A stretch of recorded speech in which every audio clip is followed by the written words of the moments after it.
セガサターンシロ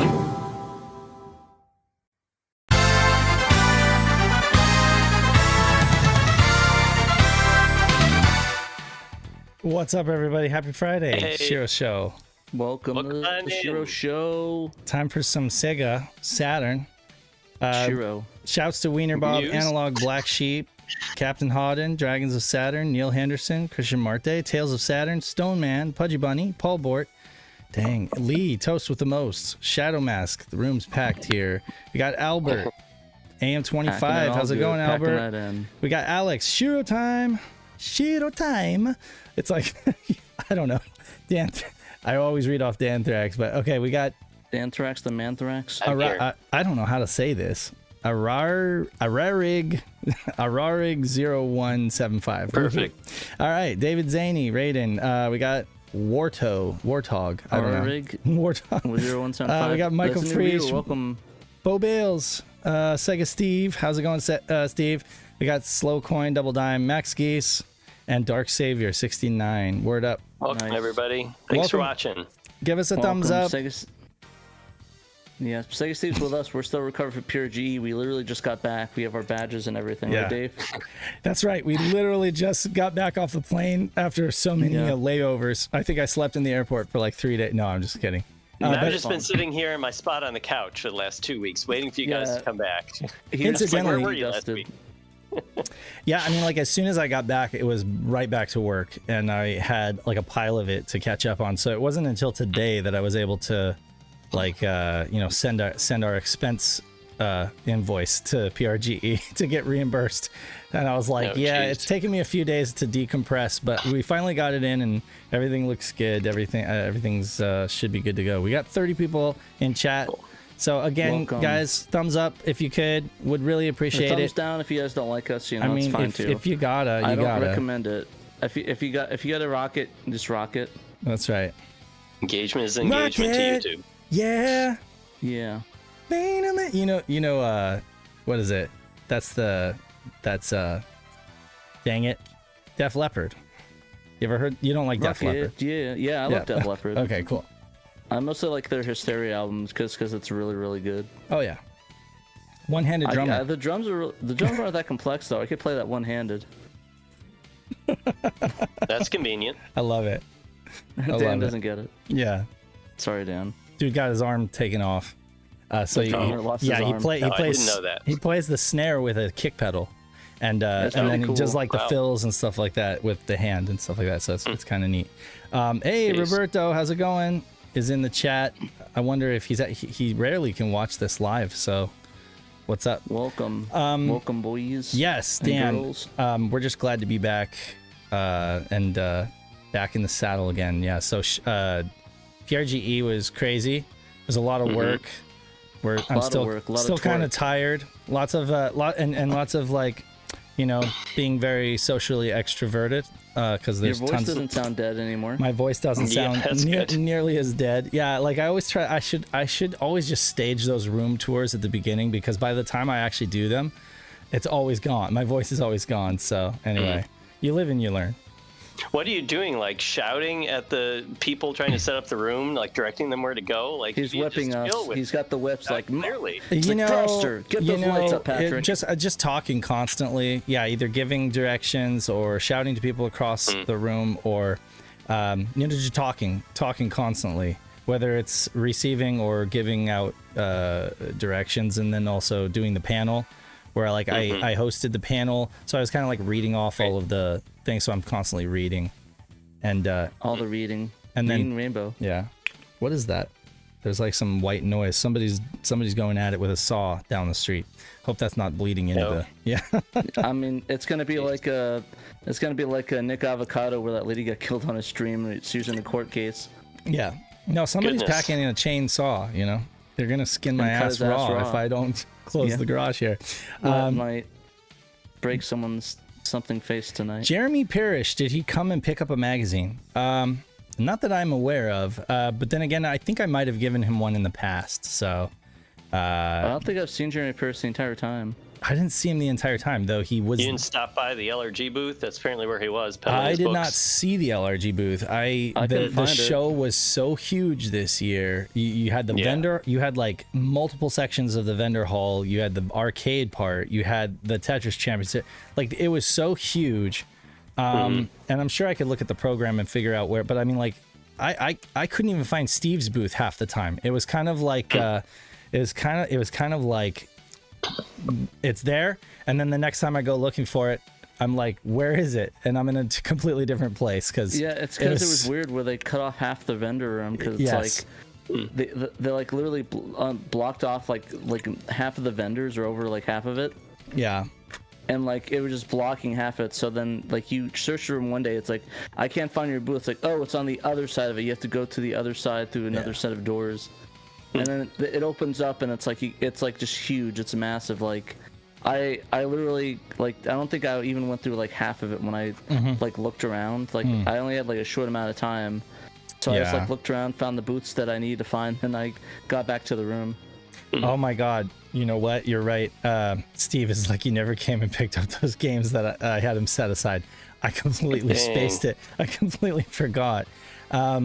And Captain Hodden, yeah, I did actually see Retro Bird. I saw him for a moment as we were going into Adam's panel, because we were on Adam's panel, and I just got to say hi to him real briefly, but I didn't get to see his panel because we were just so busy, and we had to work the lounge for the most part, so it was like I couldn't get away for too long. I think it was right before the fire alarm too, like right after the fire alarm it happened. Oh yeah, that's another. There's another thing. A fire alarm went off while I was doing the first tour of the Sega Lounge, and we were just like, okay, what now? And I felt bad for all the people who had panels during that time because they just pretty much had to say they had whatever they had prepared, just throw it out the window. Everybody, we had to all evacuate. So it was crazy. Wow. So you just lost their panels, basically. They lost their panels. Much. I don't think they got to make it up. Sucks. And I think the folks that went after that were given a little bit of time to run over because all of it ate into everyone's time and it just completely screwed up the schedule. Luckily for us, I mean, they still ate into it though. Yeah. I think for us, we were hoping for like 45 minutes. I think we ended up around like 35 to 40 minutes, and that was like they let us go over. Just to be able to get most of it out, but yeah, it's crazy, and I guess it was a kitchen fire, so there was a fire. I thought somebody was smoking a joint under a fire alarm or something like that, prank or something, or a prank. Unfortunately, some folks did yoink stuff on their way out of the vendor hall, and that always sucks. Like you had vendors like sticking around, like defying the order to evacuate, and like sticking around because they're like, hell no am I leaving all this valuable stuff, like, because there's stuff all the way to the edges of their booth, right, that could easily be just kind of like grabbed and stuck in a pocket while like the masses are just exiting. And I really think that I know Gerald lost like $500 worth of stuff, and then somebody else lost a Hagane. Yeah, so like I think that they never had experienced this before, so they hadn't planned for it. And and talking to the red shirts, like the volunteers at the end, they said that if it ever happens again, they're gonna have a plan in place for the vendors to, if the fire is not in the immediate vicinity, like in the vendor hall, then they're just gonna evacuate all the civilians and have the vendors stay until they're able to lock down. Didn't they have like vendors and people running panels like go back in first before they let the general public back in so that they can be manning their booths? I wouldn't say that's what my experience was. We literally had everybody waiting outside. I read that online. Well, I think that might have been the plan, but we were outside the front entrance, and it was just a massive humanity going out into the streets. And then when we finally saw people streaming in, then everybody just like rushed the door and went back in. So it was just everybody at the same time flooding back in. They were pulling back the badges that weren't like exhibitors. So I ran past like huge lines of people just because I was exhibitor. Yeah. Okay. It is possible that they held some people back behind us, but as far as I'm concerned, like I looked down the hall and there was just a bunch of people streaming in, so I was like, okay, this doesn't look like they had any idea this could ever happen, and they didn't really have a plan for it, so it was kind of crazy. But the show was great. So did you guys pick up anything when you were walking around the hall? Get any cool pickups? I Well, did, I picked but up some stuff on the fire alarms. I'm joking. Well, Pat got some good stuff. Pat got some kind of good stuff. My pickups are boring. I just got a couple of games for the kids. Super Mario Wonder I finally got, and Mario Party Superstars, because those were games that Jesse asked me to keep my feelers out for, so I did. But that took all of 15 minutes to find because they're so common, and that's the thing is I didn't have a lot of time to like dig through and find stuff. There was a ton of stuff. There was just a ton of stuff out there, and I kind of got you get kind of like decision indecision like looking around everywhere like analysis paralysis. Yeah, exactly. Yeah, that's what it was like. What about you, Pat?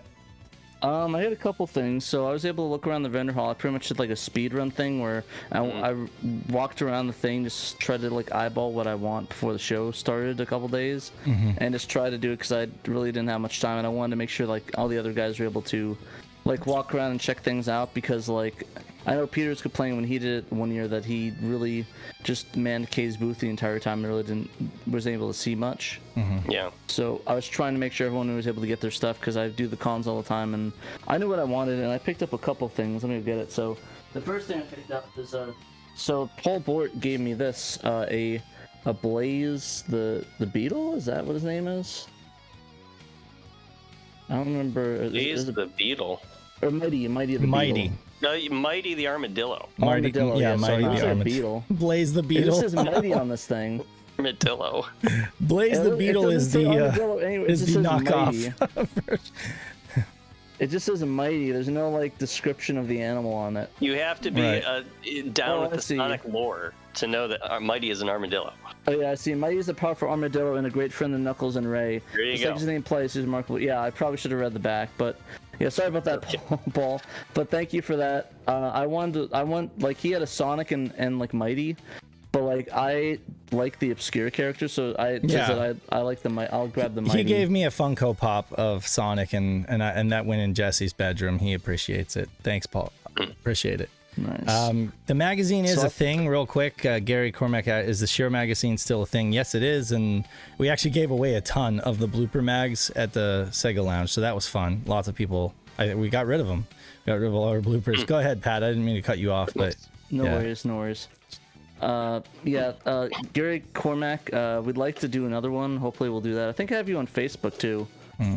Maybe. I think I do. Let me know, Gary. I think I have you out on Facebook. But anyways, I picked this one up. This one was interesting. So I found this on the table. It's for $40. It was a Hori. Well, I mean, just pretend the buttons are there. The buttons are green. So yeah, they are. Just pretend the buttons. But I had a Hori fight stick. It was really cool. For the Saturn. Yeah. For Saturn. It was about $40. So I couldn't say no. It was a bit roughed up around the edges. Like it was like all scratched up a bit, but. Like for $40, I love the green buttons keying out. Yeah. That's how you know it's a Hori stick. I can easily just refinish it, so it's not a big deal. But one thing I thought was funny is I looked in the back of it, so I didn't see it, and I saw a name on the back of it. Gerald. Oh, that was Gerald's old fight stick. Gerald Robotnik. From one of the previous. Yeah, he was from a completely different booth, so it wasn't Gerald's booth, like the Double Jump Entertainment, whatever. Sure. Like some random booth some lady was running, so. Right, but I mean, like that thing could have been used in a previous PRGE and sold, and like it's made its rounds. You know, that's funny. Yeah. I mean, the buttons feel really nice in it, though. It feels like Sumitsu buttons. Probably not, but like the buttons feel really, really nice on it. They are nice buttons. I actually like these better than the Saturn one, and the stick feels pretty nice as well. Yeah, 40's not bad for that stick. Yeah, so I'm looking forward to tearing it out and modding a little bit. So I'm hoping that I could do that. So thank you to the lady that sold this to me for $40. I thought it was $90 originally, which was like, oh, that's kind of pricey, but I guess it makes sense. But it was $40, so I couldn't say no. I had to shove it in the back of my carry-on. Pretty good. And you got some games too, I think. Yeah, I got some games and a poster from Sega Steve. So I found a bunch of games in like the good import pile, and I was like, and like we agreed to like we agreed to a good price on it. Like I think it's like 120, but the only stipulation is that I have to give him a deal on the PVM. So here's the poster. I get this calendar from Soccer Wars. Yeah, it's good. So I'm putting it over in my calendar area. The thing that sucks though is I think you have to tear it off to be able to get the next page. Oh. So I can't like flip it over and look at the, like I can't flip it over and see like the waifus. I actually have to like tear it off. So I don't want to do that. So I'm trying to figure out a way that I can hang it, but also like not tear it off. So if anybody knows a way to do that without breaking the poster, please let me know in the chat. Because I don't know how to do that. So somebody let me give me the info so I don't have to break it. Or else just gonna stay with the Soccer Wars thing. And then I got a couple of games from Steve as well. I got from TV Animation Slam Dunk. I know we talked about that on the podcast. Oh, nice. Yeah. Really fun game. I got Proteus Deluxe Pack. I picked that one up from him. Good one. I love the shmup. Nice. And I picked up one of my favorite shmups of all time in the series, Gunbird. Nice. So really cool. I'm really happy. Just dropped them on the ground. Just broke them all. Broke them all. But yeah, no, I'm really happy I got these. More for my Saturn collection. I like having a small Saturn collection of like, you know, good import games. So I got like 3 of them. So I kind of collecting for Saturn, but it's mostly just stuff I really like and is affordable. So, Speaking of, oh, go ahead. Sorry. No, what's up? And I got one more pickup that's not from PRGE, but it's from a band called Boa. Oh, right. It's the album Twilight. I don't know if anybody knows. You probably know the song where this album has. It has Duvet, which is the intro to Serial Experiments Lane on it. So this is a very good album. I love the album. I've listened for years. This is the first time it was actually printed on vinyl. Like it says, it really says reissued on vinyl for the first time. So does that? I guess technically it's reissued and it's on vinyl, but wouldn't it be issued on vinyl for the first time? Wouldn't that be more of the accurate way to say that? Well, the album has been reissued, and this time it's on vinyl. Yeah, you showed me that one. You showed me that one a couple years ago, either on cassette or CD. I can't remember, but yeah, that was pretty good. It was a good album. So, they're not here, but Peter, I don't know if they're in the chat either, but Peter and Ben also had some crazy pickups I wanted to mention.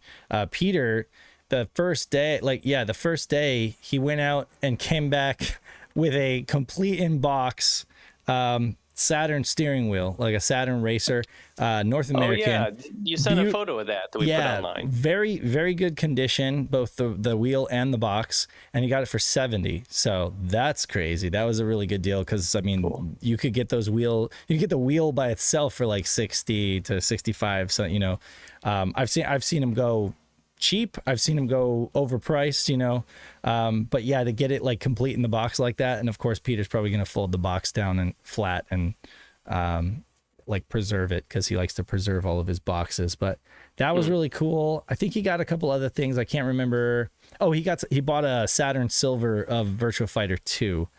So that was really cool. And then Ben got a Pioneer Laser Active with all 3 modules. He got the karaoke module. Yeah, he got the TurboGrafx 16 module, not the PC Engine one, but the much more rare TurboGrafx 16 module, and the Sega Genesis module.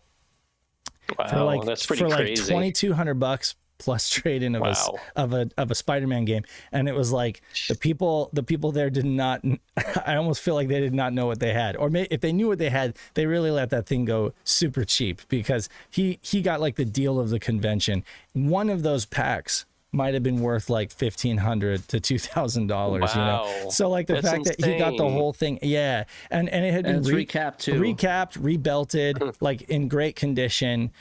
He also bought like a very limited, if I don't know if it was ever released retail, but it was a laser active game that was a Sega, Midway, and Namco collab.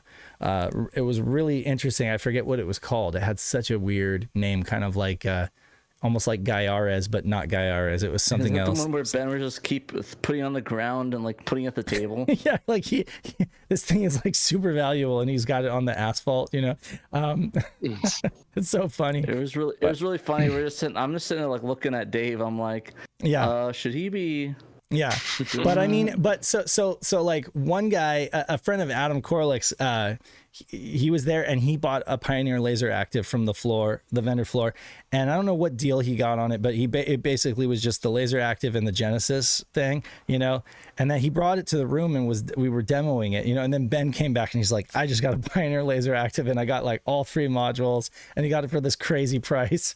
And the other guy was like, honestly, I really wish we had them both set up. Yeah. Like, I know people were saying, oh, it'd be useless and it'd be pointless. Yeah. It would be funny just having 2 of them, like 2 of the rarest like Saturn things just playing all at once would be really funny to me. To be fair, the other guy got the box. He got it like in the box, so that's nice. He had the original. No, Ben's was the box one he got, right? Ben's, I don't think Ben's came in the box. I think it was the I dude. thought his was the box. No, I don't think so. Anyway. Okay, but Ben got a killer deal on that. Absolutely. Honestly, I'm kind of jelly. I do like, if I had 2 really weird systems I could own, it's a Prologue and that Laser Active, just because it's funny. Seriously, the Laser Active is really rad, and not to mention it can play Sega CD, and on top of you know, the Laser Active discs and the Genesis, and Ben also got the controller. See, he got the original 6-button controller that you usually have to buy that separately, and that alone can go for like hundreds of dollars. So I mean, yeah, it was ridiculous. You might be right about the box. I'd have to ask Ben and see if his was the one that came with the box, but really, like, talk about the deal of the entire convention, in my opinion, was the thing that Ben got. So yeah, that was crazy. Nice. I actually wondered how he got it back. Did he just put that on his lap as a carry-on and put it in his seat? Yeah. They did something creative where Megan, his wife's purse, went inside her carry-on or something like that, and then they got like a tote bag and put that in there and just treated it like it was their carry-on. I don't know. They had to get creative, but they did it.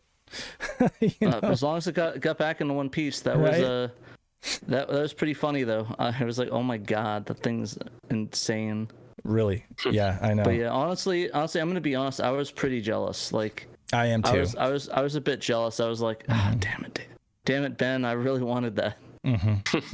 Like, I was pretty jealous. So I was green with envy that entire con. Just looking at it, I was like, the things that I didn't want to buy it because I knew I had to find a way to get it home on top of my carry-on full of luggage, my wires and stuff. And then my check-in full of wires and consoles and stuff. So it was not a fun time. Yeah. But we gave out a ton of posters, ton of mags, lots of fun. The room was a huge hit. People loved it. It's good. I guess we'll talk about it when we get into the news, right? Because you wrote like an article on it. Any other? You had pickups, Dan, right? Yes, I do have one pickup. I didn't go to the expo, of course, with you guys, but I do next year for sure. I'm hoping that you come next time. I do have my own pickup. It's the most expensive pickup I've ever shown on this show. Oh wow! It's not a waifu figure. Oh, I promise. It is actually a new pair of glasses. Ooh. Yeah, really? There you go. Wait, were you just wearing the old ones? You did a little switcheroo. Still time waiting to do this. It's the most expensive. Yeah, these are my new ones. Nice. They're expensive because they're not just like a regular prescription. Last couple years, I've had to like flip my glasses up to read small print on a box or something. And so my eye doctor, and I apparently had not gone to the eye doctor in 8 years. I didn't realize that. I thought it'd been like 5 or something. I knew it had been a little too long. He's like, yeah, you have been here in 8 years. So I told him, yeah, it's hard for me to kind of read small print. So he said, well, you should get bifocals, which made me feel really old. I'm not going to lie. Benjamin Franklin. Yeah. Well, they have Benjamin Franklin. Well, they're called like transitions lenses. Sure. Well, they look like darker. Progressive lenses. So instead of having like the line across the middle where it's like all of a sudden just like it's either close up reading down here and far away reading up here, and there's no like graduation there. There's graduation of these lenses. I opted for those. They're much pricier, but it means that like there's no line, and I can just like it just like gradually goes to being for close up reading down like the bottom of it. which is cool. And like I was kind of worried that it was going to be like really obvious, but it's not. Like it just kind of feels like normal glasses. And like if I look down at something far away, it's like slightly fuzzier, but it's not like weird or disorienting. So I'm really happy with it. It's really cool. I did go with like a little bit of a different design. They're like very circular glasses, but I figured I needed a little. Thanks. I needed like a little more depth, instead of like the real, kind of like thin rectangular ones that I'd worn for like a decade. I'm with you. Because of the I whole changed transitions. Yeah. So I feel kind of like one of those like anime prototypical dudes who's like, the gun nut otaku, and he's got like the round glasses, and they're always like, kind of like reflecting as he's like feeling all cool, and I don't know. It just feels like that kind of glasses. That's great. I mean, it could be worse. It could be like Koron's glasses or something like that. Yeah, I mean they're kind of like Koron shaped a little bit. Like that's kind of like the archetype I'm talking about. Where it's sort of like the nerdy character, and it's like they have like super circular glasses. Yeah, like the round the Dreamcast looking eyes or whatever. Yeah, but like the woman who was the optometrist who was like helping me pick out glasses, Bunny was there too. She was like, "Yeah, I think these will look good on your face, for your face shape." So I was like, "I'm gonna trust you. You're the expert."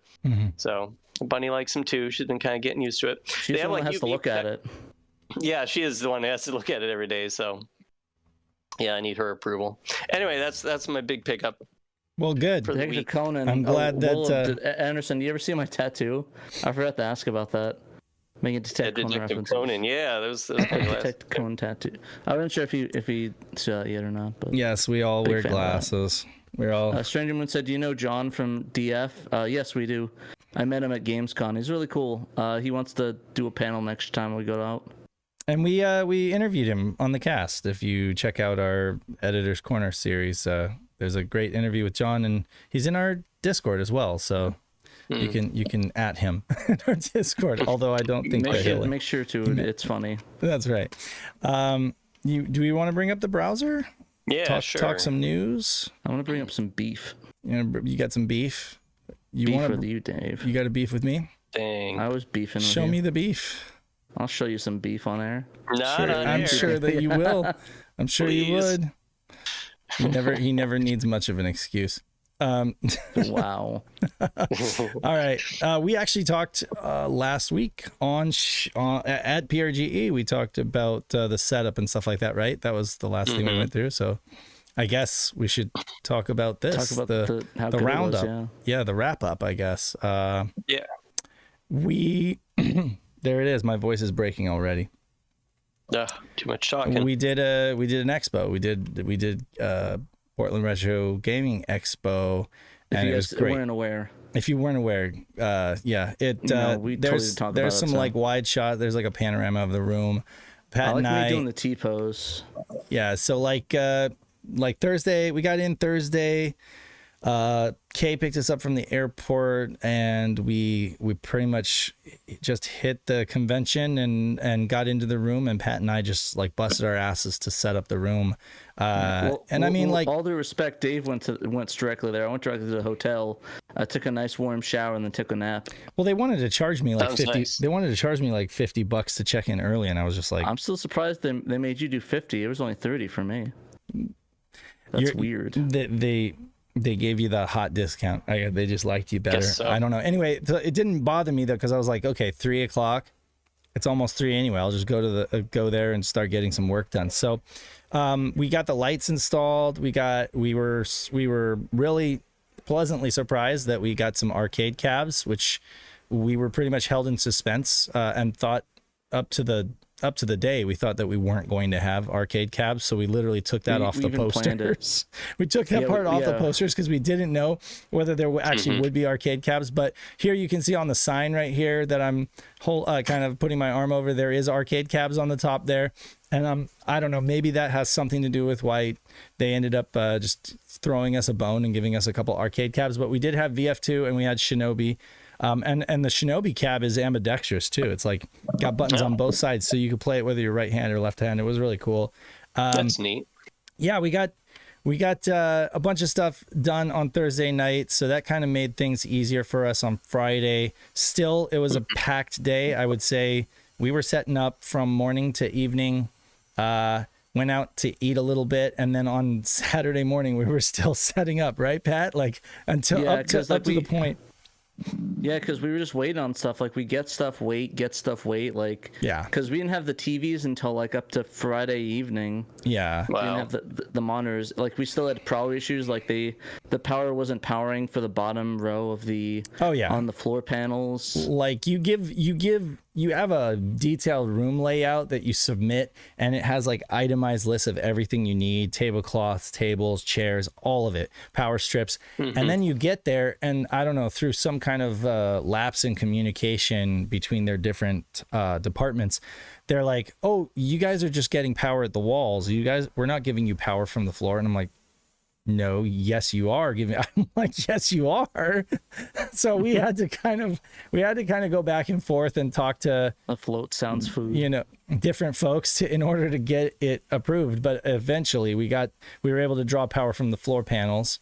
Just had to have like electricians come in and sort it out because they didn't want us touching it for liability reasons or whatever. They didn't trust us not killing ourselves doing it, but apparently plugging a plug in directly into the cable things were a really hard job to do. Like you have to have like a union like representation training to plug in like a extension cable into an outlet that's in the floor. It's like really requirement for like. It's really difficult, guys. Like you have to be unionized to do that stuff. Apparently, that's. I mean, it's hard work. They were worried. They were really concerned about how much power we were gonna draw, and I'm like, they're video game consoles and like TVs, and they're not even like mostly CRTs. They're mostly like LCDs. So we were hardly drawing any power in that room. Yeah, that's what I'm worried about. Like maybe they thought we were like gonna load it with arcade cabs, like which is a valid concern if there's like 20 arcade cabs going off of the floor thing, which is valid. But like it's like game consoles. It's like it's not drawing much. Anyway,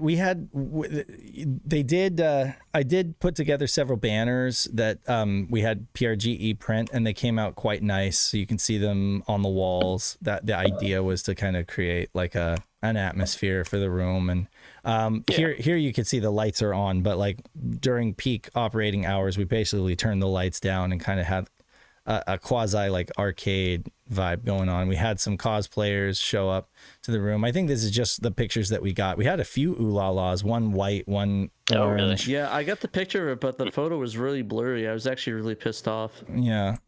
Like there was a white and a blue one. I was like, dang, there a white and orange one. I'm like, all right.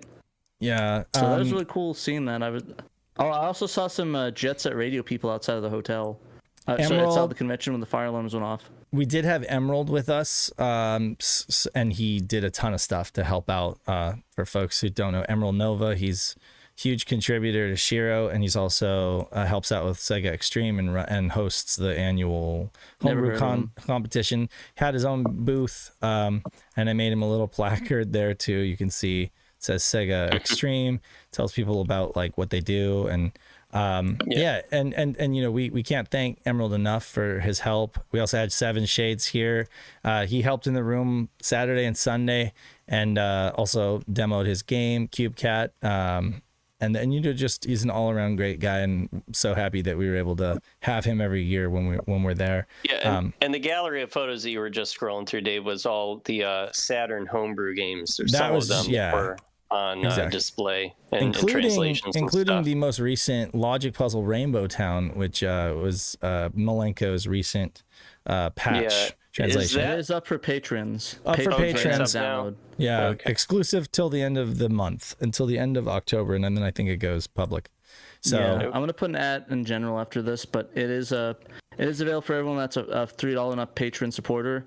So if you guys want to play Rainbow Town, and apparently Malenko said a new build of Bomberman's coming soon. So and again, I mean, that's not, just so folks know, that's not our paywall per se. That's literally Malenko's wish. That's his way of donating, I guess, to SHIRO. Yeah, like thanking us. Thank you, Malenko. That's kind of how he helps support us, is by giving us early access to his translations for our patron members. I care about Rainbow Town. Yeah, I don't know what you're talking about, Malenko. No, yeah, it's great. It's self-deprecate clarification, right? I'm serious though. Like any fan translation is a good fan translation in my book. 100%.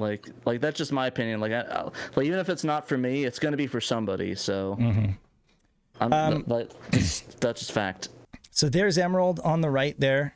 I guess he's the shortest one in this picture. I didn't realize that, but yeah, no, he's Dude, sporting we got his some shorties sporting his Shiro shirts. I really appreciate that. He had a different Shiro shirt on every day. You have Seven Shades in the middle there, and then Haas Machine on the left.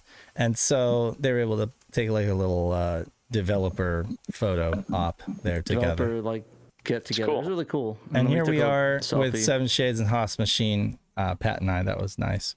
What else? Oh yeah, here's the what is it? The fire alarm video. And the funniest thing that we didn't mention, there actually was a bunch of announcements during Adam's panel that we were on.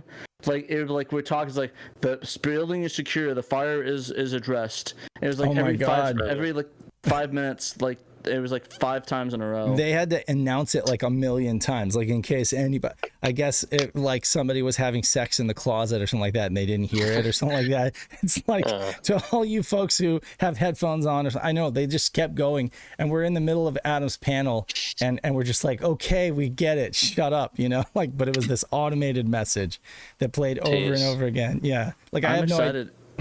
no idea. What, Pat?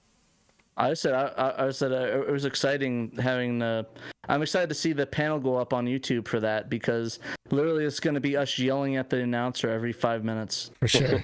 It was humorous, but I know he was kind of bummed about it because it did kind of make it so that things didn't really, I guess he had a plan for everything, and we kind of had to like shoot from the hip as a result. But I mean, you know, the audience laughed. We were all laughing. We thought it was funny. Our panel went quite well.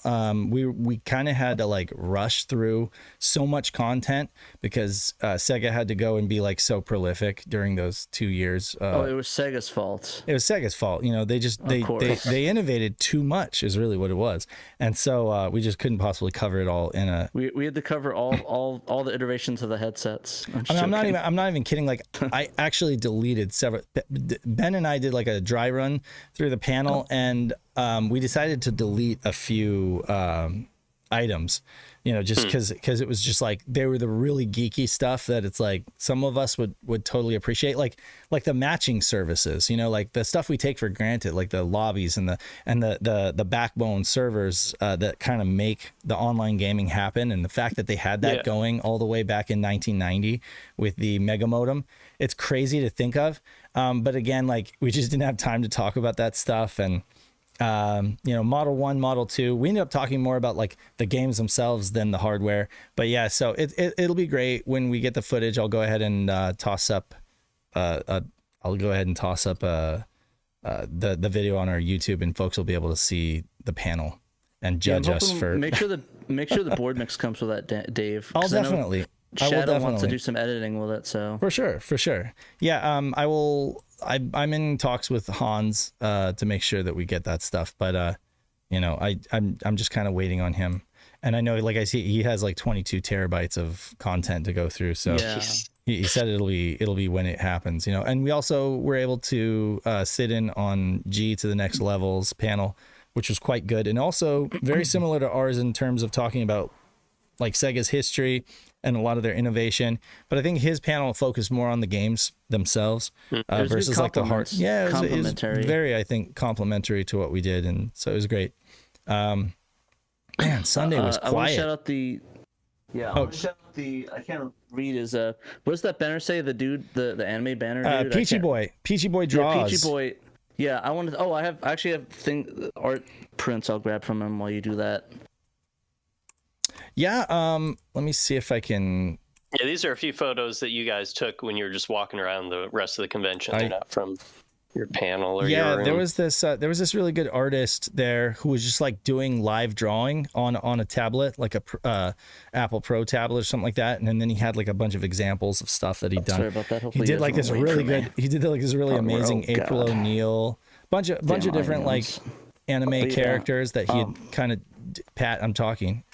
Sorry. It's okay.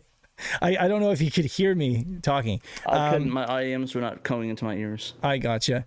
But no, he was great. and definitely, folks, if you're interested in doing like commission work or something like that, check it out, Peachy Boy. What did you want to say, Pat? Prints. It's kind of hard to see with it's all keyed out. Yeah. But yeah, it's really cool anime prints. Oh, Midna. Nice. Midna, I got this Link one, and then this one girl from D&D, the D&D game. Yeah. So yeah, I really like it. I'm hoping that we could work with them and get like a commission done for That's like a what I was SHIRO hoping. anime shirt. Yeah, it would be great. So I'm gonna reach out to him. I have his card in my wallet. I'm gonna go send him a message, hopefully later today or tomorrow. The masses cry out for a new SHIRO anime girl T-shirt. It would be great. And I was actually thinking it would be awesome if we had him do like a new character, and then we could have it developed into like multiple different items, you know. We had 3D glasses there. Oh, here, this is just kind of like an image dump that we gave. Dave looking really cool. This is you guys having fun with those 3D glasses, man. I gotta say, 1987. I don't think it could be overstated like how cool those were. I mean, for 87, and they worked actually pretty good. Hold on, I'm literally telling my. I remember Jeremy Parrish saying, because he's been reviewing Master System games, and he said that the glasses are like child size, and it's really hard to fit around an adult head.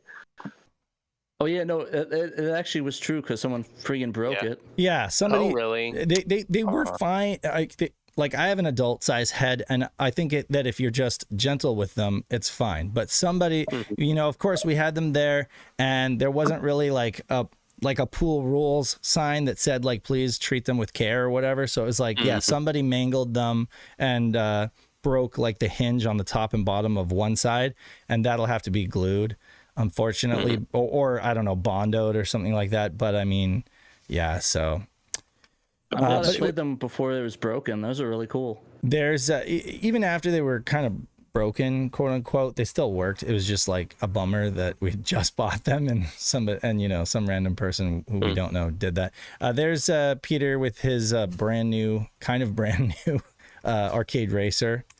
There's Emerald eating pizza right after the fire alarms. Actually, I don't know, during or after the fire alarms. It was afterwards. It was when no one let in. Like I remember we ordered pizza right before the panel. I was like, Peter, you need to go run it while we were doing the panel. And the fire alarm went off. It's like, oh, never mind. Exactly. So I had to like run up and down the street to find the pizza dude to pick this up to take it back to the room. So there's a plasma pistol from Warhammer 40K. Nice. It's cool.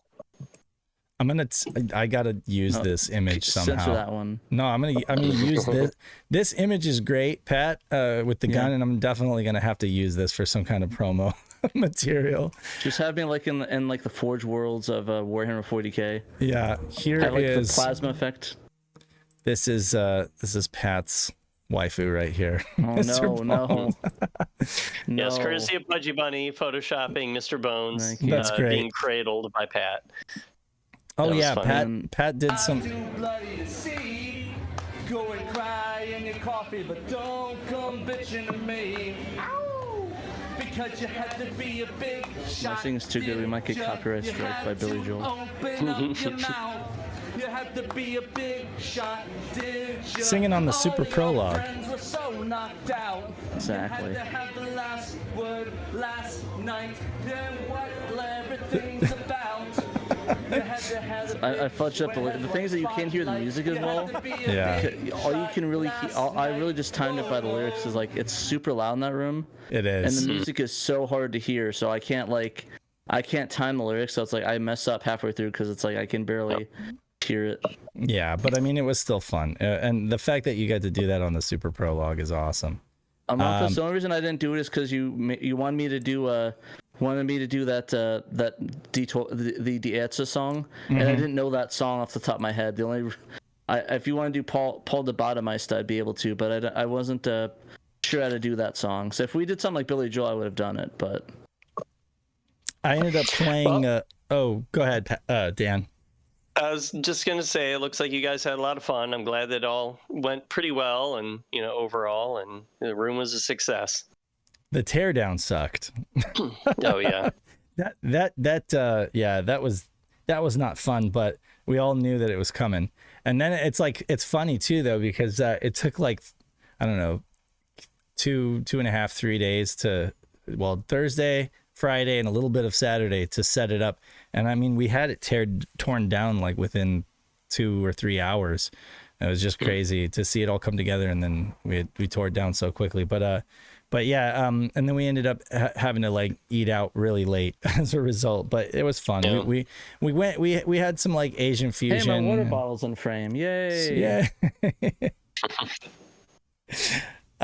But yeah, so it was a lot of fun, and yeah, we probably need to move on to the next article so we can get through the news. Yeah, we only have 6 more articles to go from this week. Only 6? Well, then by all means, you do the honors. Down. Saturn Homebrew update, flashback, frogs, and more. Yeah, you're gonna have to give me a second. This is a slow laptop, and I'm trying to load it up here. Shout out Enric for Die Ärzte. Yeah, Die Ärzte is one of my favorite German punk bands.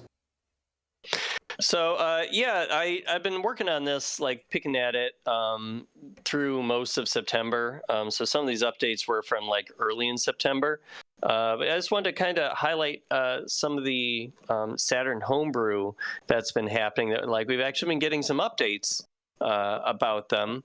Even though we're still a few months away from the Sega Extreme, the next competition on Sega Extreme. Mm-hmm. So the first one that I wanted to show was Lost Days 0, Queen's Dream. Now, you may remember that a few months ago, in June, the main developer of this game, Sansegolo, announced Lost Days 0, a prequel to a visual novel that he made for the Saturn about a year ago, called Red Moon Lost Days. And he announced early in September that he's halfway through writing Lost Days 0, and he's realizing that it's so big that it's going to be a duology now. It's going to be 2 games. Nice. So he just released a trailer. I don't know if we're playing that, but it's short, but he released a trailer just this week showing off the first of the duology, which is now subtitled Queen's Dream. Mm-hmm. And he told me on Discord that he is expecting to launch Queen's Dream in November, so we can look forward to a new Saturn homebrew game next month. Excellent. If everything goes well. I'm excited. Hopefully they sell it again. I want to pick up that copy. I actually do like the story of it a lot. Yeah. Cool. So, and I sell like it physically again. I want to play definitely like the top-down like RPG element to it, and it looks like it reminds me a lot the Omakase Savers. Like, I was going to say the same thing. Too. It looks like Omakase Savers. So, okay, the next game we've got is Untitled Frog Game. It doesn't have a title, and it's about a frog. So this is being made by a new homebrew developer named Tales of Saturn. And Tales of Saturn first started messing around with Tales is in our chat, by the way. Oh, well, hi. Shout out to Tales of Saturn. Yeah, Tales of Saturn's a big fan. I see him in the channel all the time. And he's got a good YouTube channel as well, so check out his YouTube channel. Yeah, he's been posting updates on his YouTube channel as he's been working on Saturn Homebrew, which he just started playing around with in about April this year, so for less than a year. And he already has this going on, this little platformer. There's not really much of an objective to it. You're just like a little frog guy, and you can jump on some crates and on top of a house and a little hill, and there's like a sort of a humanoid looking person walking around. There's not really an objective to it yet, but I'm sure Tails will keep working on it, so that should be cool. The frog adventure game. Let's go. Okay, I've got an idea for Tails. I don't know if you've ever read the books Frog and Toad's Adventures or Frog and Toad Are Friends, but you that totally looks like Toad from Frog and Toad. You could probably, those books are so old. I don't know if you'd get like a copyright strike or anything like that, but you could turn this into something there. If they're old enough, they might be. I feel like this. Yeah, they might be like public domain or something, right? Yeah. I feel like this might be kind of like a sister game to Untitled Pony Game, right? You have Untitled Frog Game. They have a lot of different animal games. We have the Untitled Pony Game. We have a Cube Cat, and then now we have the Untitled Frog Game. Dragons of Saturn says, "Dude, this game looks better than Virtual Hideline." Wow. Don't worry, that's not a hard It's not a hard feat to accomplish. Honestly, though, I really do like what I'm seeing. There's tons of potential here.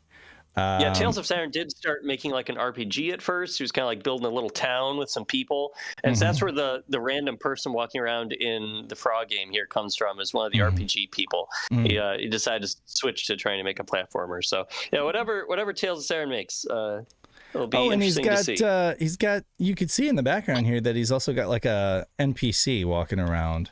That's what I'm talking about. That's the little 3D, humanoid person. Yeah. Oh, okay. Yeah. Well, the frog is kind of humanoid too. Oh, yeah. He's walking on two legs. Control the frog. This is correct. So I still think an open world Muppets RPG game would be pretty fun. True. So. Kermit. Yeah. Now there's a license that might come after you. Yeah, maybe. But still, maybe they'll give you a license, but like, here's this cool who RPG. owns the Muppets right now? Like, didn't Disney buy that? Yeah, Disney. Yeah. Disney but I mean, like Frog and Toad. I'm just saying, like, and think about it. You could make it like a tag team kind of thing, like 2-player tag team, and then like you tag the other, like kind of like Donkey Kong and Diddy. You know, slap hands and then you can control the other guy. Or that'd be kind of cool. But yeah, I love the Frog and Toad books, so I'm just biased. Okay, so our next game is not about frogs or toads. This is exciting, Tales of Saturn. Great job. I love what I'm seeing here. Very exciting. So kudos and good luck on the rest of your journey on this homebrew. Okay, next up, Flashback, the Quest for Identity. Flashback, yes, the Quest for Identity. VBT is porting this to the Saturn, classic side-scrolling adventure title. VBT did enter this into the most recent Sega Extreme homebrew competition. It was still early days for it, so he's been working on it all year. Made a lot of great progress. The latest version added sound effects, and I think you can complete the game. He said he's been trying to complete the game without getting a crash. Right. He had like a problem cropping up in like one level, but I think he has all the levels in the game now at this point. So, maybe he'll be able to get the whole game finished in time for the competition at the end of this year. I don't know. Right. But it's pretty cool. And the cool thing about this is I know that so there was a version done before ported to the Saturn, but I believe that was just the SNES version that was ported to the Saturn. Oh. This seeks to be like the definitive version, like the full-fledged like Amiga version, I think, or Commodore. Yeah, like with everything included. The best quality FMVs and sounds and all that stuff. And just it's not so simple to just like emulate it on Saturn. It has to be ported and optimized, but I mean, I think that's the idea there is to ultimately this would be like the definitive version of the game on the Saturn. Right. Yeah. So Very it should cool. be super cool. He does put downloads for that for people to check out his builds on the Sega Extreme Discord and also the Kronos emulator Discord. Right. So and you, by the way, backing up a little bit, you can download Tales of Saturn's latest, his 3D platformer off of his GitHub, which I did link to in my story on SegaSaturnShiro.com. That's awesome. Okay, so moving on, this is our last one in this article, but I do have another story about another homebrew because that got an update like a couple days after I wrote this all up. Lots of news exploding on us. Yes, it's been a crazy couple weeks. You have no idea. So we have a normal mapping demo. Now, this part of it, I almost made this its own story. It's but amazing. I just decided to put it in because I did get pretty long-winded with this. But I just put it in with the rest of the homebrew. So Haas Machine, who made the homebrew game Pixel Poppy Pong, entered that into the Sega Extreme contest last year. Haas Machine has been working over the last couple of months to implement normal mapping on the Saturn. And he uploaded a YouTube video earlier this week showing off his work. At the time he had said, I think I'm done messing this demo for a while. I have it working pretty much how I want. Now I need to actually make something with it. Which he won't. He's being lipped on what he's going to use this normal mapping technique on with the game. But as you see, there's a whole bunch of like lighting effects going on, and the ground sort of looks like 3D-ish, and the flowers sort of look like they have like 3D edges to them. And what's funny is that nothing you're looking at is three-dimensional. Right. It's just visual tricks because of the way the light works. Yeah, so the ceiling and the ground there are 2D infinite planes being rendered by VDP2, right. which that's just 2D. That really, the VDP2 planes cannot be 3D. But the normal mapping technique he's got going on here is making it look like it's got some three-dimensionality going on there. Like, the tiles look like they have little light edges on them, look kind of bumpy. And the flowers are technically 3D objects that are being rendered by VDP1. But the side of the flowers that's facing the camera is flat, without polygonal ridges, as the normal mapping effect is implying. Awesome. So in the video, just effect for like a shmup thing. Yeah. So it's my understanding that he basically takes like almost like a stereoscopic 3D image. He takes two images, like two versions of that background there with the stone, with the cobbles, he'll take like two versions of that with lighting in different directions. And then he's got a way of blending between the two to create the whole normal mapping, to create the illusion that, a light source is going from one side of the screen to another. Like the sun is basically like passing over and casting shadows in a different location, but basically he's interpolating between two images and kind of like cross-fading. That is basically it. I do have like kind of an image here that I stole off of a blog written by someone named Carlos Lemos. So thank you to Carlos Lemos for a really informative article and for these images. I honestly, to write this, I had to learn what normal mapping was myself and how it worked, and I tried to explain it in my story briefly for the show. You can read my story for all the details, but briefly for the show, it's kind of like what Dave said.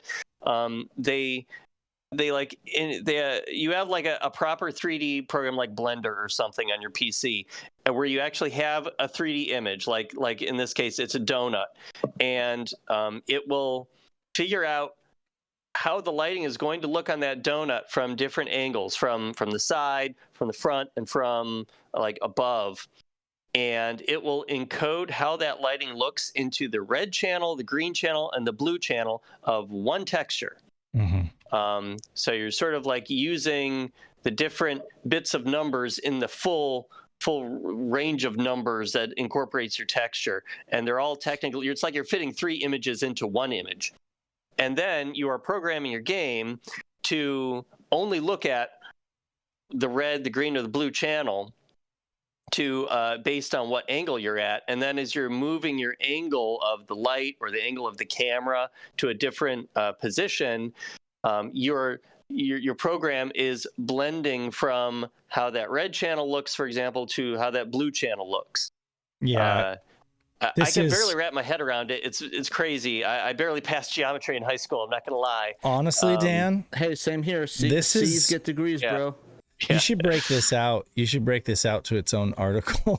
Honestly, like there's so much here, and I swear the folks over at Retro RGB would love this as well. Like, well, this I is posted fantastic. it already on the website. You did? Oh, okay, all right, cool, nice. This is part of I mean, as far as like tech demos go, this is really fantastic. As like, when XL2 figured out how to do like the whole like reflection thing, like the Sonic R reflection thing, that was really cool. And I mean, this is fantastic. I can't wait to see him use it.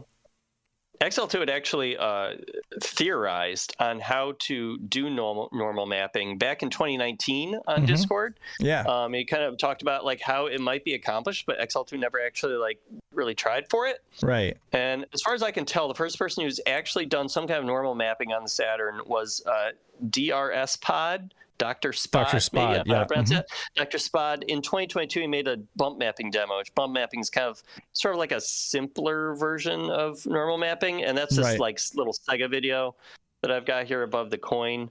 And then earlier this year, Seven Shades, developer of CubeCat, did get normal mapping working on 3D models, posting a playable demo on the Sega Stream Discord back in March of kind of being able to move light around on bricks.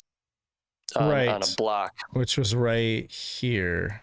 Yeah, and then a couple months ago, back in August, Haas Machine commented on that demo like 5 months later, saying, hey, it's probably not useful in a full game, but doing any sort of neural mapping in the Saturn is pretty impressive.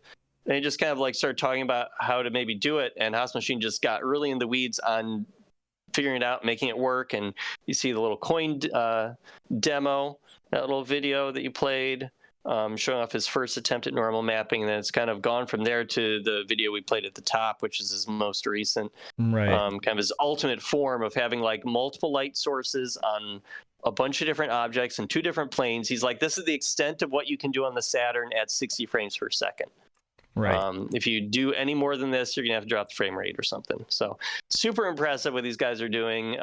He's been like sharing his calculations on Sega Extreme so that other people can do it too. So That's great. Really excited to see this start popping up in more Saturn homebrew. I love it when folks share the code and the information so that they can all incorporate it into their games, same as like Ponut shares the sound driver, that's awesome. Awesome. So that wraps up that article, I guess. Yes. And next really up, impressive entries this year. It's not like getting close to competition. We still got some really amazing entries already. Yeah, definitely. next up we've got the X-Men Arcade 0.3 on Saturn adds Nightcrawler, new stage, and new enemies. Tell us about it. Yes. Really cool. Yeah, so we've been kind of following this story all year. Hot Rod X has been not porting because he doesn't have the original source code, but he's been recreating the 1992 X-Men arcade game by Konami on the Saturn. And he released his first iteration of this like at the very beginning of this year. And he's put out a couple updates. The most recent one was just a couple days ago on Tuesday. And he distributed it via a mega.nz link that was in the YouTube video he uploaded to his account, kind of demonstrating what he's done. He's done a whole bunch of stuff. The biggest things are probably that he's added a new playable character, which is Nightcrawler. He has the third stage in there, the Island M, with a second boss, the Wendigo, and some new enemies. And he's kind of fixed some bugs, optimized it a bit. You can pause the game now, so that's good. So yeah, he's working hard on this, and it's looking great. Super cool. That's yeah, fantastic. no, I'm really excited about this. Like, it's like we've been following it since like the first one came out. It's a really great progress. I'm really excited once I'm guessing the goal is to finish it up, like because I thought it was just like a tech demo to see if he could do it, but now it seems like he actually really wants to release it. So I'm excited to try this out. He's sticking with it, which is cool. My thing is, I wonder if he's going to get crazy with it and have it support the 6-player, 8-player mode. Oh, that would be amazing, Yeah, I don't know. Yeah. He's got 3-player mode. He added that with the update in March. And what if he could do widescreen mode? Like the anamorphic widescreen that the Saturn supports. That would be rad. That's really cool. See, maybe we'll see. I'd love to get my hands on it. And we did see that at PRGE. Yeah, we did see the original cab, and of course I saw it broken down, and they were working on it. That thing is always like having trouble. It always is broken and not working. Because it's just like it's pretty crude in terms of like how they were getting widescreen to work on that, and then like that support for that many players. It's just this huge cabinet. But yeah, I saw it up and running at least once, but I did see it down and being worked on a couple times. Yeah, so it's nice that it'll be hitting Saturn because I'm definitely going to play the hell out of it. We brought our community challenge to a close, the Blazing Shiros, and September. We were really fortunate. Cecil Harvey wrote up a nice article on it. Did you want to sum this up, or do you want? I guess I could do the honors. Yeah, do you want to?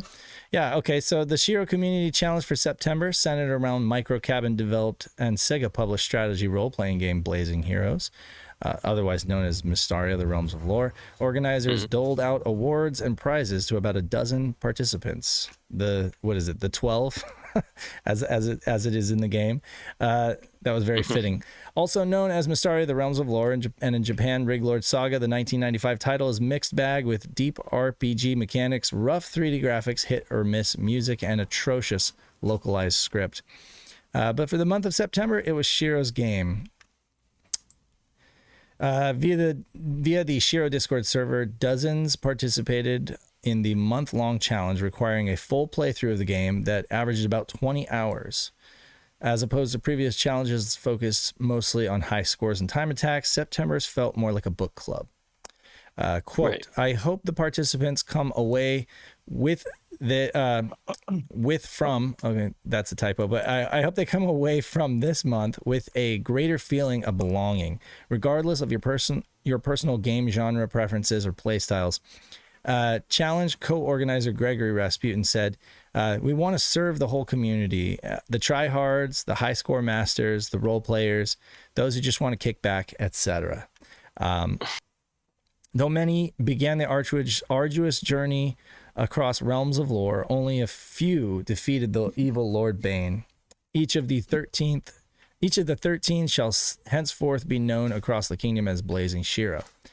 They also were awarded custom patches and reproductions of the game's world map. Shiro co-founder Saturn Day, oh that's me, designed the patches. Well, I designed the logo thing, but that was Moose that printed them, which are being produced by a community member, Moose Tracks. Yeah, and the maps were translated and printed by Saturn Day. Yeah, so basically, I just saw somebody in our chat like shared they had a complete copy of the Japanese Riglord Saga, and it had a map with it. I was like, that's fantastic. The US long box did not come with that. It did come with a little order form where you could send away for like these special cards, like trading cards, which I have a complete copy of Mystaria US long box, so it's complete with the order form that was never sent away. I'm pretty sure you can't send it away now. So anybody who I has wonder those, if it would be even more rare if you actually sent it away and had the cards. right? It would. I mean, I only imagine those cards are ridiculously valuable because they probably. I mean, like I don't even know if they did that for Blazing Heroes. Somebody in the comments let me know. The order form wasn't there in Blazing Heroes. Oh, okay, so yeah. No. And considering they kind of tried to hush Mystaria and say they didn't sell any, I'm guessing that was very short lived and hardly anybody probably sent away for theirs. But yeah, so. Right. If anybody does have those cards, I'm sure they're worth a lot. But yeah, like the fact that there was a map just seemed to me like a no-brainer. Like we should have that for the US version too. So I went ahead and did that. I went ahead and just kind of like went through the guide for the game and just made sure that all the titles for the different places were, proper for Mystaria or Blazing Heroes. For the most part, they were the same. Aside from the name of the land itself, which is the land of Mystaria or the continent of Mystaria, I think in Blazing Heroes it's called Oldaland. I went with Mystaria because it sounds better than Oldaland, but yeah, essentially it's kind of a localized by Sega, I guess, map, and that's cool.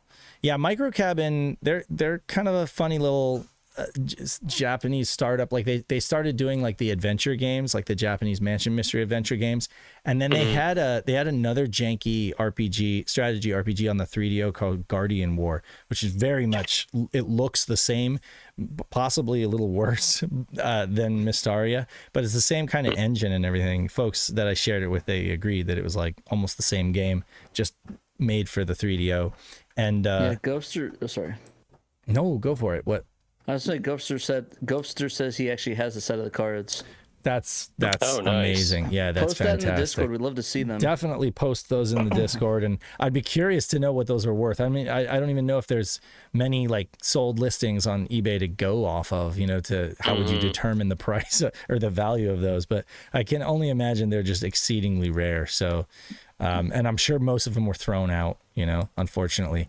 I don't know that I want to read this entire article live on air. Yeah, you can go to the website to read the rest. Go to the website. Thanks to Cecil Harvey for getting the interviews. I want to read some of the quotes because I think those are the most important parts. He reached out to members of the community and the organizers. Here's a quote.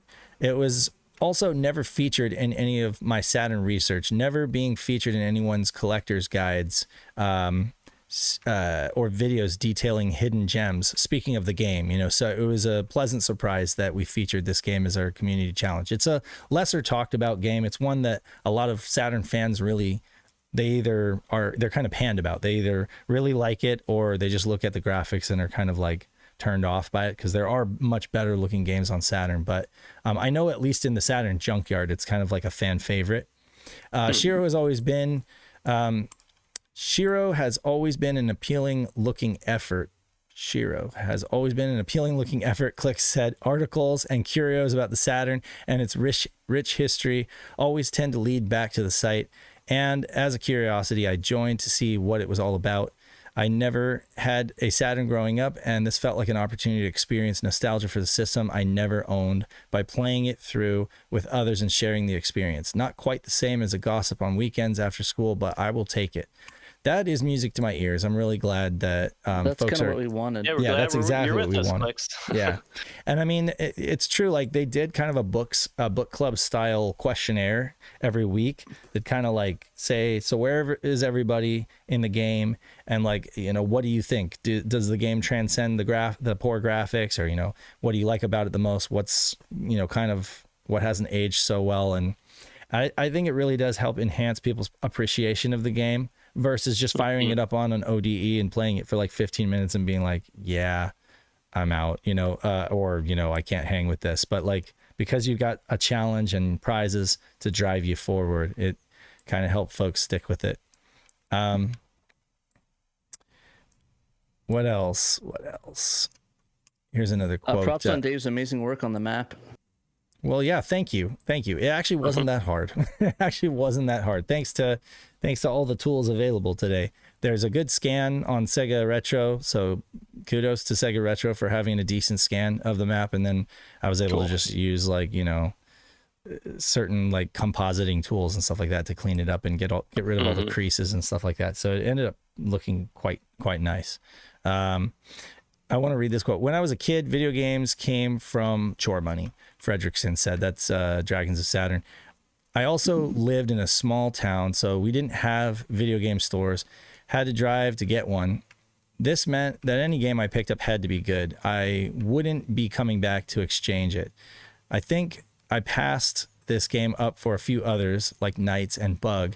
When I finally did pick up Blazing Heroes, I fell in love with the game. The story was decent, minus errors, which I didn't really focus on. But for me, the gameplay was amazing. I got so invested in the technique system, I created my own version on paper that I shared with my friends. Well, that's really cool. It has confirmed my initial thoughts about the SHIRO community and certainly makes me want to stick around, Click said. My feelings about the Saturn are complex, but I'm discovering many great titles and enjoying them even more now that I know there is such a vibrant community to enhance all of those experiences. This is the first gaming community I have ever joined, actually. Wow, that's quite high praise. And here are this is a really great article. I hope folks come back and like read the whole thing. But yeah, like these are the prize categories. You had Blazing Fast Hero, like who basically completed the game the quickest. Second, Steve did it in 11 hours and 20 minutes. Amazing. Crazy. I'm surprised he had time doing that, Blazing. getting ready for PRGE. Right. Steve is pretty fast, whether it's a racing game or whether it's an RPG. He finishes quickly. That's what she said. And then all the way that you have Rasputin 3000, Emerald Nova. Oh, Emerald did it too. Emerald actually finished the game pretty quick too. Clicks, Alex, Private Eye, Captain Hodden, CJ Iwakura, Hearsay Dragon. You had Sega RPG Fan, Magic Knight Fredrickson, and Double Dime. Those folks kind of took their time and savored it. You had King Aragon, which... What is the King Aragon? Oh, it's I guess the combined stats. So highest combined stats. Silent Warrior, CJ Iwakura. I'm seeing a crossover between highest stats and amount of time played, though. Definitely. So Alex, Magic Knight Fredrickson, Rasputin 3000, Clicks, Sega RPG Fan, Captain Hodden, Sega Steve, Private Eye, and Emerald Nova. And then, of course, Rich Hero Pennybags.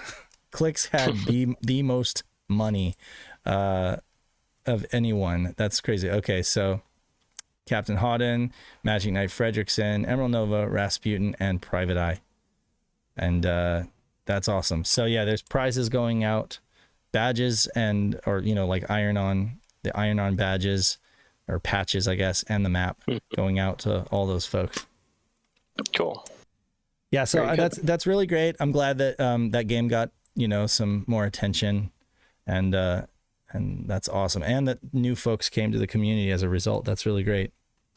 Bo also did an article, one of his Under the Microscope articles on Blazing Heroes, showing us some cheats. Yeah, he intentionally held off on posting this. That's good. Good timing. Publicly until after our community challenge had ended. He didn't want anybody to cheat at the challenge. So, Pat, you want to do this one, or Dan? Probably Dan. I'm not too familiar with this one, to be honest. Okay. Sure. So Bo took a look at Blazing Heroes, and he found hidden debug and cheat menus in the game, and he's got a little video here showing off all this stuff. There unfortunately isn't a cheat code you can input. You do have to use an action replay code or download a patch. He has a patch on Sega Extreme that you can download. We've got a link to that in our story, and he also has a link to it on Bo's own blog, which I'll shout out right now, is called Rings of Saturn, and it's at 32bits.substack.com. So please check that out. He's got a ton of cool stuff on there. Yeah, it's kind of interesting seeing how the debug flags are set. It looks like this was like something that you'd probably set when you're developing it. Like you set up like a debug mode versus... It is interesting, though, that some of them have retails where it's actually a code they enter to enter it, but some of them it's like... It's probably when they're building the code, it's like, okay, so if you're building this for a debug, it'll be set for debug, but if not, it's not going to have that debug in it, so it's like a retail copy. Right, it's like they left about a code.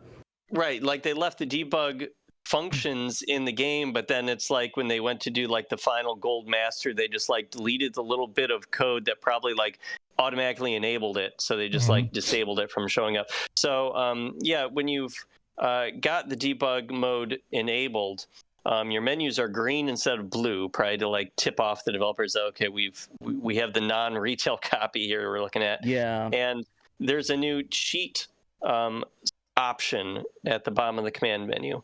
And so when you select that, you can basically choose any game action for your character. So your character can do just like all the different attacks and stuff. Some of them aren't even translated. They're still in Japanese. That's kind of funny. And then the options screen also changes from blue to green, and it gets a new item called Debug Menu. When you look at Debug Menu, there are two interesting things on there. An invincibility option, which does what you think it would, and a map option. The map option lets you pick any map to warp to in the whole game, including one called a test map. And Bo thinks that maybe no one has ever seen this test map outside of the developers. When this game came out, 30 years ago, 29 years ago, no one's seen it until now. So that's just one of those fun things that, Bo investigating these things and finding stuff that's never been published anywhere before means that, we're looking at stuff no one's seen before outside of the developers.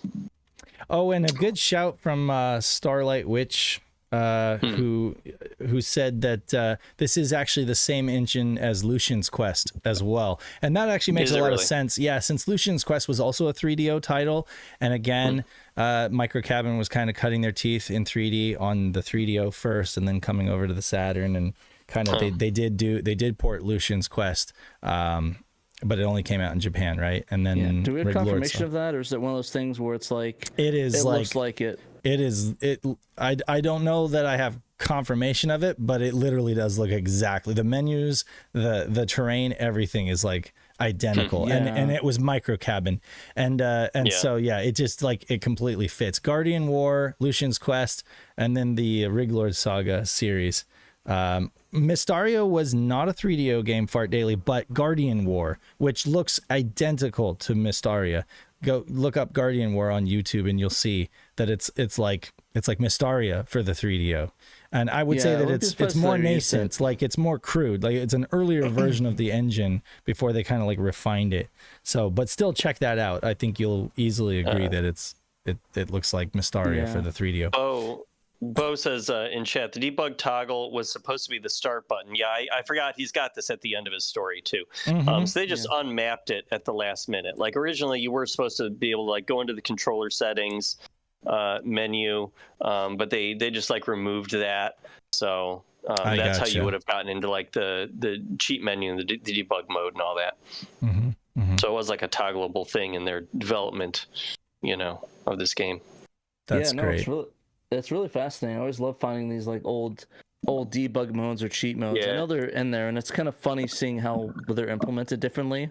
Yeah. Where it's like in some ones they just have like a code probably for debug testers like QA, but other ones have like a developer testers or development testing where they actually have the flag in there, so when they build it, they can just flip that and be able to debug it and play it a little bit easier. Or maybe they even checks for like if it's a development console, like maybe it'll auto flip if you put it into like a development Saturn or something like that. We should have everybody in the community like run the game again with the cheats and see how much money they can get. See how fast they can see beat how it. fast they can beat it. Yeah, no. 5-hour game. Like do the whole like Link to the Past thing where you like beat it in 1 minute. So I don't know. Yeah. I don't even know if that's possible, but I'm sure there are a million ways you can probably break the game with Just cheat cheats yourself like that. into the final room. I mean, if you could just warp yourself to Bane, then there you go. That's pretty cool though. So shouts to Bo for another amazing set of cheats. Yeah, go check it out. Download the patch. There's just our podcast. We did a SHIRO show live from PRGE. It was fun. Go check it out. I think it went up on the podcast, right? Yeah, audio. Yeah, I put them up on Thursday. Yeah. I was really tired on Monday, so I didn't really have a chance to edit until Wednesday. So it's up now, so it's good. Yeah. Okay. And folks love to listen to they love to listen to SHIRO show in audio form. So that's shout outs to everybody listening right now. Thank you. Yeah, definitely. And there's some differences. Like I do edit the podcast a bit, so there's going to be some differences between the live show and drops the actual profanities and like sexual innuendos into the I just edited that in directly into the cast, but it's just like it needs a little bit more of this, more flavor. Anyway, you just spice it up. Shadow, the panel's dropping. Like I think we said earlier that we're just waiting for them to get the recordings back and stuff in the audio board. We did not. So he pretty much said it's done when it's done. Yeah. So they have video equipment set up and they've got the sound off the board and everything. So and this is not Game On. I know that the situation with Game On, the audio was left something to be desired, but no, with this it should all be good. It's just really we're just waiting on the folks like Hans or whoever he has, I don't know, Storm or whatever, sending out that stuff to us. As soon as I get it, we'll make sure that it goes up and folks can check it out.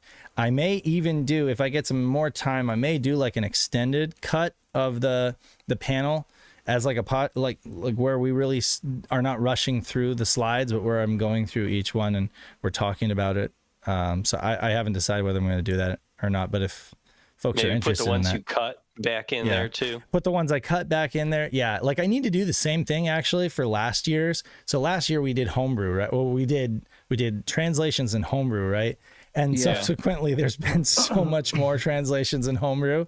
I feel like I need to like update that and then do like a new version where it just like where we just cover all of that stuff and we could do it like as a podcast or something. But anyway, last but not least is Fighting Illusion K1 Grand Prix. This one. Yeah, do it. Xing. So this one was developed by 1997 by Daft and published by Xing. Is that how you call it, or Zing? Daft Punk. Yeah, this is our hashtag. No, Daft and Daft Punk made it. Guy Manuel made it. Totally. But this is Peter's Best of Saturn game, by the way. Exactly. Yeah. So K1 Fighting Illusion is a martial arts style type game. It kind of reminds me a lot like a UFC sort of game.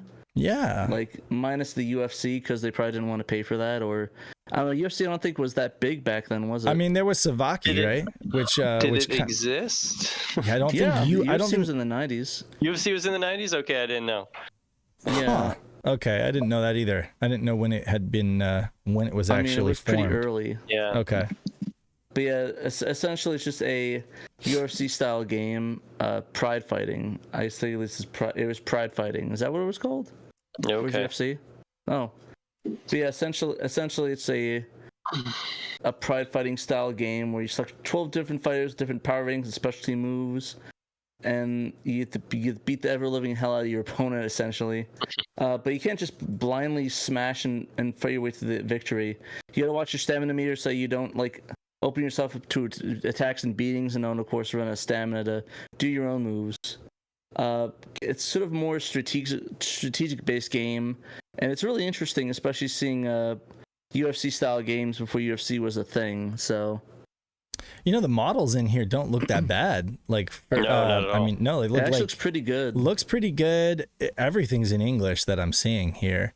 Stan the Man. Like, actually, this is not one that I have played. So there's another me game neither. that I Someone need needs to to edit it and be Dan the Man. Yeah, that's crazy. So yeah, that's definitely another one that I have not played. I'm kind of interested to see how it plays. So, It seems like Peter liked it. man, that's awesome. I Yeah, it seems pretty good. cannot believe it. Yeah, can't believe it. Like, how many other folks in the chat right now just shout at me, like, if you're familiar with this game and you've played it before. I don't even think I have a copy of this on my ODE. If I so, definitely don't. yeah, because like, again, K1 Fighting Illusion. I wonder what Japanese title it's listed under in the in the redump, because again, like, I don't think I've ever seen or heard about this title before. So I'm really thankful to Peter for doing this series, because again, it's bringing these new titles to my attention. So that are really, are these real people? well, that's what it looks They like. look like it. Yeah, it looks like full on names. yeah. So special arts, Kaka Tutoshi, Kaka Tutoshi, from So Switzerland. it looks like the redump name for this is K-1, like the numeral 1, Grand Prix, and then space Fighting Illusion Show. Huh. Okay. Well, for whatever reason, I've passed it up. I definitely can't remember grabbing a copy and putting it on my It's just a couple satiator. spots below Jung Rhythm.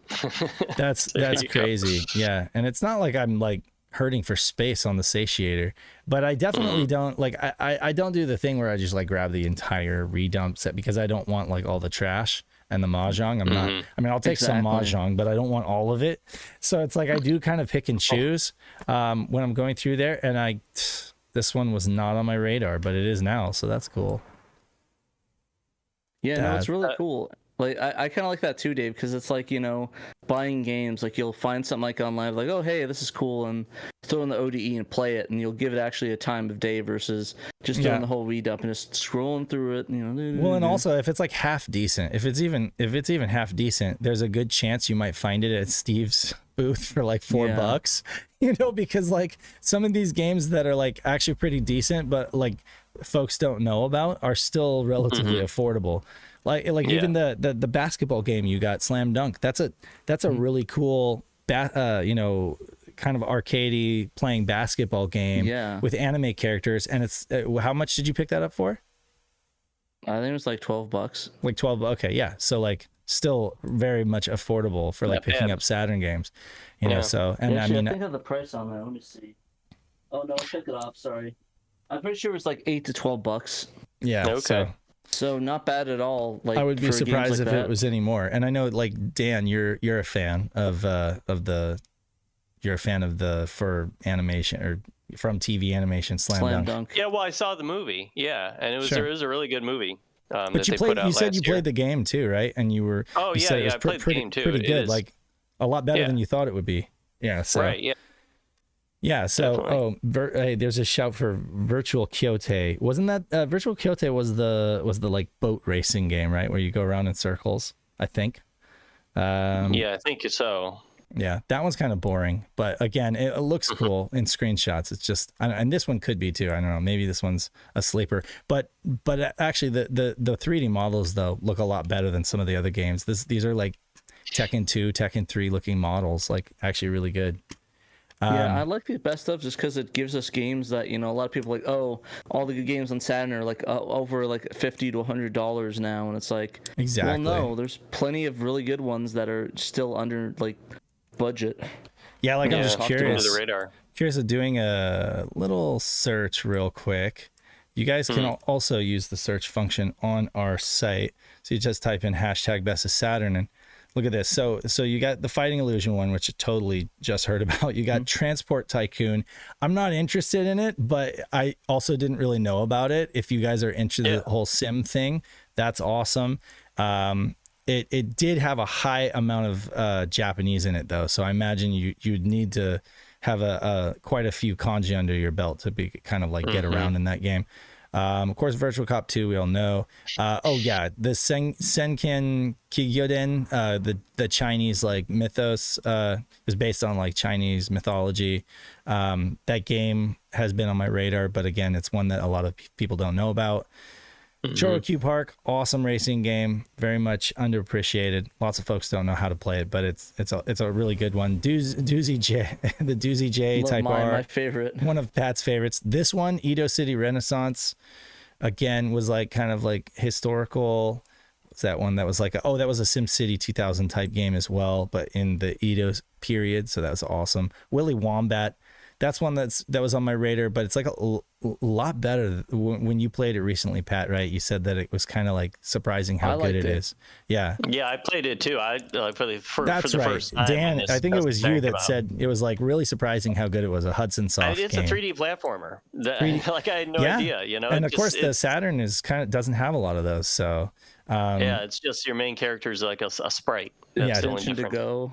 Densha to go, awesome, especially if you have the train controller. I think Panda's a huge fan of that one. James, the Segaholic, just picked up a train controller, so I know he's going to be doing a video about that. Taito Chase HQ, Special Criminal Investigation, kind of like a port of the Taito arcade. This one was not on my radar. The Textoth Ludo, which was kind of like I forget, it was like a 1 to 4 player board game.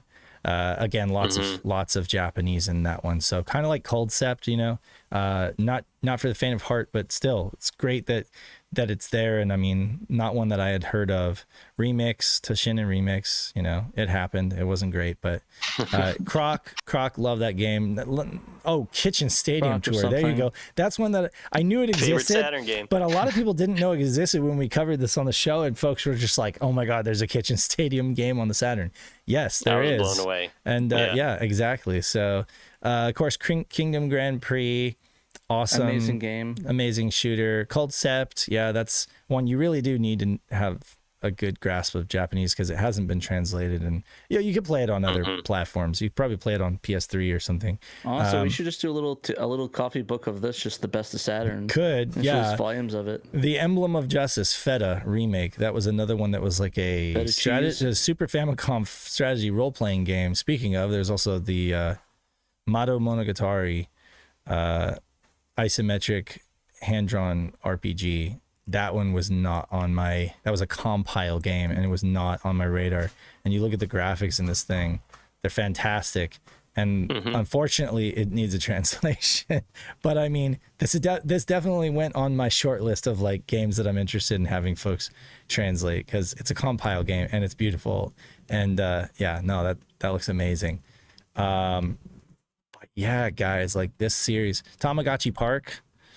Oh man, Soldner Child, of course. That one got Great that game. That one didn't get a translation yet, but also like a lot of folks are all about that one. It's got like 3D. It starts in like an isometric, and then it goes into like 3D fighting.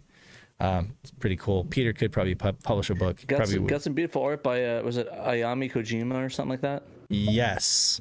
The same person that did Symphony of the Night's art. Yep, Ayami Kojima on the cover, I think it was. Cho Aniki, of course, Darkseid, Gale Racer. Lots of Peter's been doing these games for years. I know. I'm just trying to see if there's any other. Most of these again are like, you know, we all know about them, but it's the ones that come up where I'm just like, what? June Classic CC and Rope Club. This was a golf game that I'd never heard about. Yeah, from the same developers as Pebble Beach. So anyway, if you guys wanna like brush up on like some of the rarer games, just type in #Best of Saturn to our website and check out some of these articles, because they'll put you onto some stuff, you know, and then just go to like the redump and look for them, because it's a good way if you're like don't know what to play. It's like, I'm really bored and I want to play Saturn but I don't know what to get. But like, okay, here's some games that you try out that might be playable, but are pretty decent plays.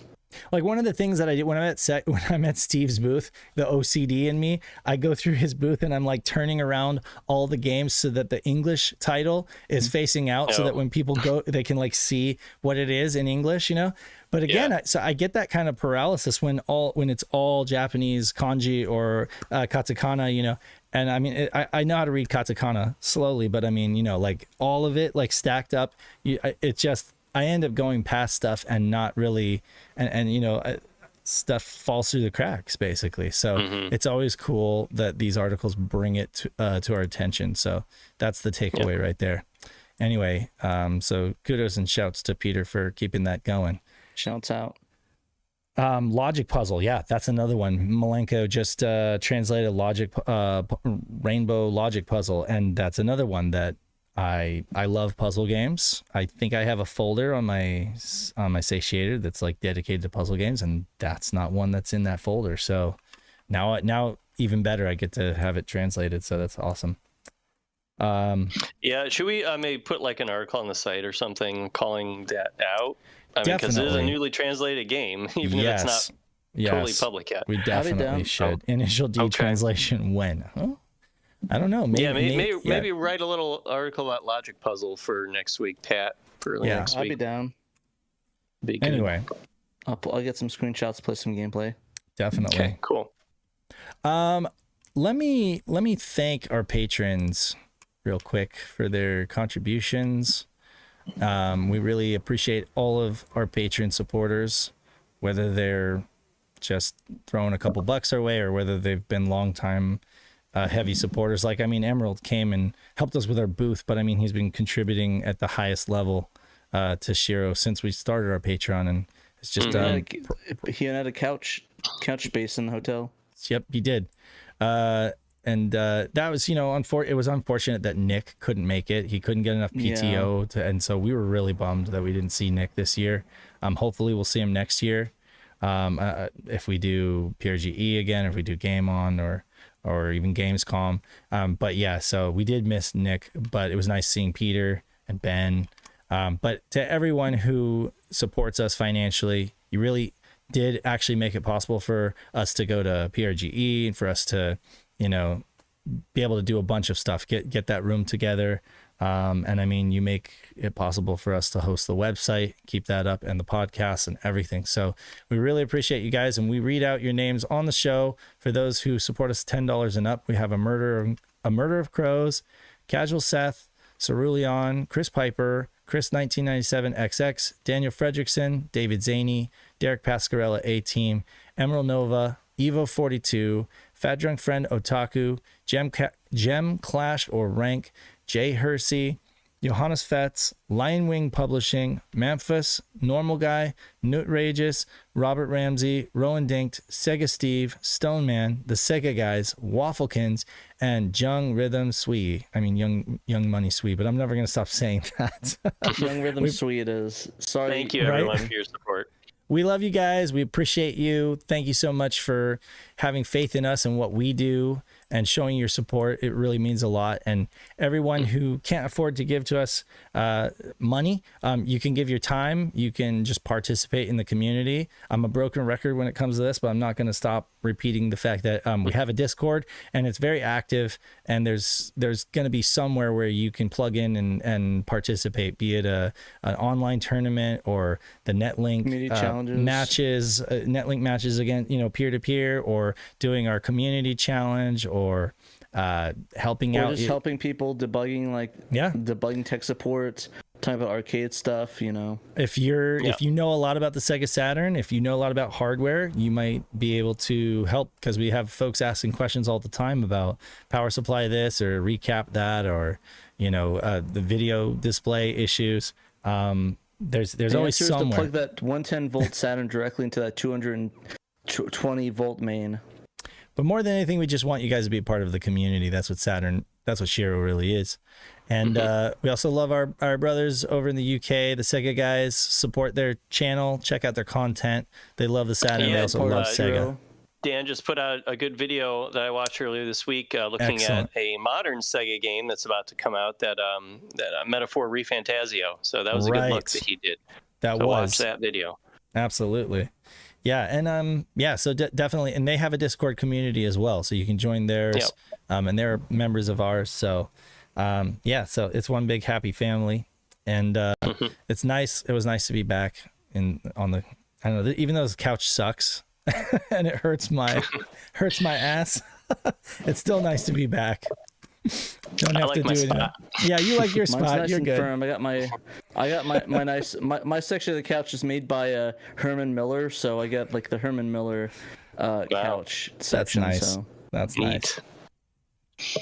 Yeah, so until next week, this has been Saturn Dave. And Anthrax. And Trinoco. Reminding you that you must play Sega Saturn. Sega Saturn. You must. You must. Thanks Until for next watching, time. everybody.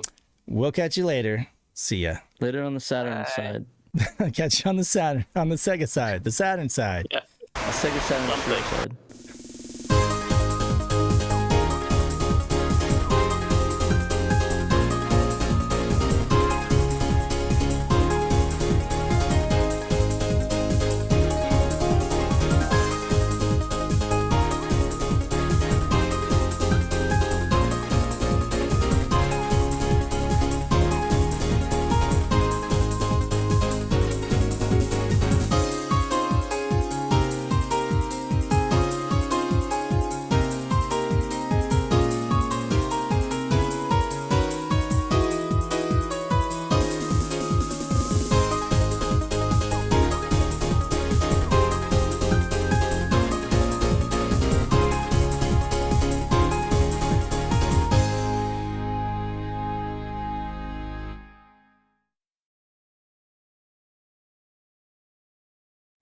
SEGA Saturn シロ